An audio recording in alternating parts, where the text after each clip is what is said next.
Bismillahirrahmanirrahim. Assalamualaikum warahmatullahi taala wabarakatuh.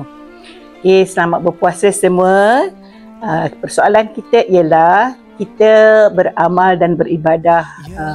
Puasa ini seharusnya kita mengadakan amal kita, tetapi kadang-kadang kita tidak sedar ada perkara-perkara yang boleh mencacatkan puasa kita. Persoalannya, puasa tapi kita mengumpat ataupun ghaibah, mengata orang di belakang, so dapat pahala puasa ke tidak? Sebelumnya saya jelaskan di sini bahawa puasa tetap sah. Hukum puasa tetap sah dan fardu ataupun melaksanakan rukun Islam itu sudah lepaslah. Maksudnya puasa itu telah dijalankan dengan baik. Namun perlu diingat kita berpuasa ni bukan semata-mata meninggalkan makan dan minum sahaja, tetapi kita perlu juga menahan hawa nafsu.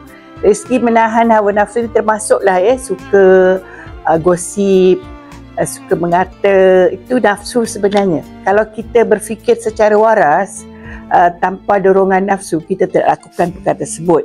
Sebab kalau kita lihat, kita kena ingat walaupun dia sah puasa, tetapi boleh membawa kepada mengurangkan pahala puasa. Sehingga ada satu hadis sahih yang diriwayatkan oleh Abu Hurairah mengatakan, "Man lam yada' qawla zur wal 'amal bi falaysa lahu hajah fi ay yada' ta'amahu wa syarabahu." Dikata seseorang yang tidak meninggalkan kata-kata zur, termasuklah juga kata-kata zur itu mengumpat, maksudnya menipu dan melakukan perkara tersebut, maka tidak, falaisallahu hajah, Allah tidak berhajat kepadanya untuk menyuruh dia meninggalkan makan dan minum. Di sini Al-Asqalani ada mengatakan, mensyarahkan hadis ini, menyatakan bahawa sesungguhnya puasa itu laisa min syar'iyatis saum nafsul semata-mata, tidak semata-mata lapar dan dahaga sahaja, tetapi ialah kasr syahwat, kena tahan nafsu. Termasuklah kata-kata zur tadi ataupun kata-kata yang dikatakan kata-kata yang mengumpatlah ataupun mengata orang, sedangkan perbuatan mengumpat itu di dalam hadis juga ada menyebutkan bahawa perbuatan itu disamakan, dia memakan kebajikan kita, hasanat takulul hasanat, dia memakan kebajikan kita sebagaimana seorang itu memakan daging saudaranya sendiri. So kalau kita bayangkan bagaimana ghaibah itu perkara yang begitu dilarang dalam Islam, kenapa kita nak lakukan dalam bulan Ramadan? Kita kan berpuasa, sepatutnya apabila ada sahabat kita sedang mengumpat ataupun ada kita mendengar orang mengumpat, kita tinggalkan. Jangan duduk bersama mereka.